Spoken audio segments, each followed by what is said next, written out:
Hello students, it's Nazia Begum here, your physics lecturer, welcoming you all in today's lecture. Today we are going to start chapter 2, that is units and measurement. In this chapter we will basically discuss about different types of units and their measurement. And first of all I want to tell you that what is the meaning of measurement. Okay? So when I ask you that what do you understand by measurement, what you guys will say? Okay, so let me tell you that measurement is nothing but comparison. Okay, in measurement what we do, we compare an unknown quantity to the known quantity. For example, let me tell you that if you want to buy onion, you go to the shop, then what the shopkeeper will do?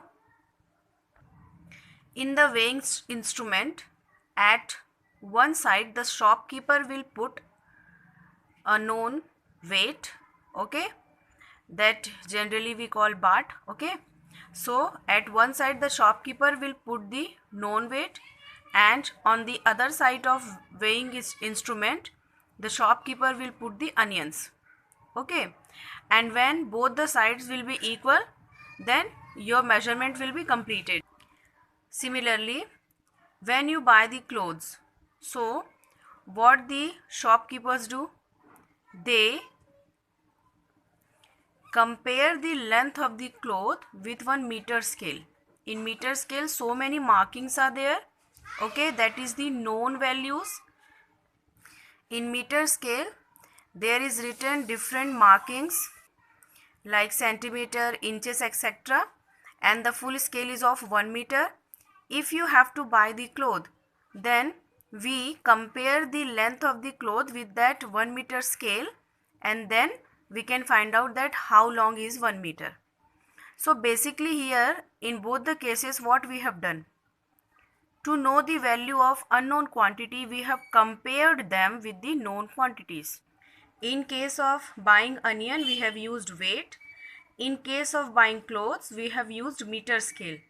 Meter scale and weight, they both were the known values, and we have compared other objects with that known values to find out their value. Okay, so measurement is basically the comparison between known value and unknown value.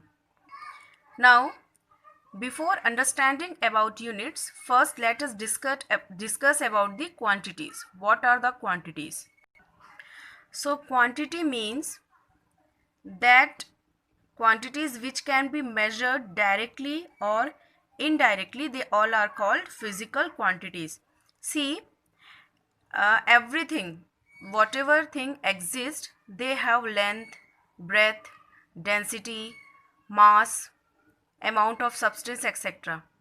Without these things, nothing can exist. If something is existing, then they must have mass, length, etc. So these things which any body possess and can be measured, they are called quantities. And any quantity which can be measured directly or indirectly, they are called physical quantities. And to show the value of that quantities, we use some symbols, they are called units. Okay, any quantity which we are measuring are represented by some numbers, but with that number we have to show some symbols which clearly shows the dimension of the quantity. So that is called units. Now before moving to units, let us discuss what type of quantities are present there. So here you can see physical quantities are of two types, fundamental and derived. First, let us discuss fundamental or base quantities. So, the quantities which can be expressed, defined and measured independently without involving other quantities are called fundamental quantities. Like I have earlier told you that any object, if it exists, it must have length, charge, amount of substance, etc.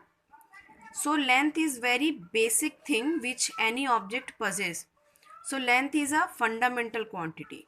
Okay. Then any object, if it exists, it must have mass. So mass is also fundamental quantity. Then electric current is there, temperature is there, time is there.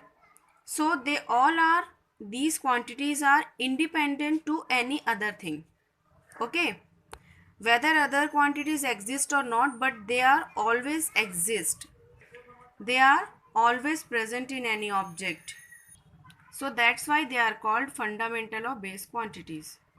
Then there is derived quantities. The quantities which can be expressed in terms of fundamental quantities are called derived quantities. Now some other quantities are there which are presented with the help of fundamental quantities. Okay, they depend on fundamental quantities. We cannot express them independently, so they are called derived quantities because these quantities are derived from the basic quantities. Like for example, area. Area equals to length into breadth. If you find out area of any object, you must know about the length and breadth is also a kind of length. Okay, so area equals to length into length. So here area is the derived quantity which is derived from one fundamental quantity, that is length. Okay, length is a fundamental quantity. With the help of that we can derive the value of area. So area is a derived quantity. Okay, similarly volume. Volume equals to length into breadth into height. Now breadth and height are also a kind of length. Okay, so here volume also depends on length. Similarly, velocity. Velocity equals to distance upon time. So distance is also a kind of length between 2 points. Then time. Time is also a fundamental quantity. Why time is fundamental quantity? Because it doesn't depend on anything. Whether other thing stops or move or whatever happen, time never stops. Time is moving on in its own speed in independent way. So time is also a fundamental or basic quantity. So here velocity depends on length and time, which are the fundamental quantities. That means velocity is derived from fundamental quantity. So velocity is also a derived quantity. Similarly, acceleration is there. Acceleration equals to change in velocity upon time. Velocity itself is a derived quantity upon time, which is a fundamental quantity. So acceleration depends upon derived and fundamental quantity, so it is also a derived quantity. Similarly, you can see, for example, it is written momentum, force, work, power, electric charge, potential difference, etc. They all are the derived quantities. So any quantity which depend on other quantity, they are called derived quantity. Basically, we have 7 fundamental or base quantities which are shown in this table. So first one, you can see mass and its unit is kilogram and symbol is kg. Then length, its unit is meter, symbol is m. Then time, its unit is second, symbol is s. Then temperature, its unit is Kelvin and symbol is capital K. In first 3 units you must have seen that symbols are in small letters, but Kelvin, it is in capital letter. Then electric current, whose unit is ampere, its symbol is also in capital letter. Do you know why? Because Kelvin and ampere, these are the names of scientists. Now one thing you must take care is that whenever any unit is on the name of any scientist, so the full name of that unit is written in small letter, but the symbol is written in capital letter.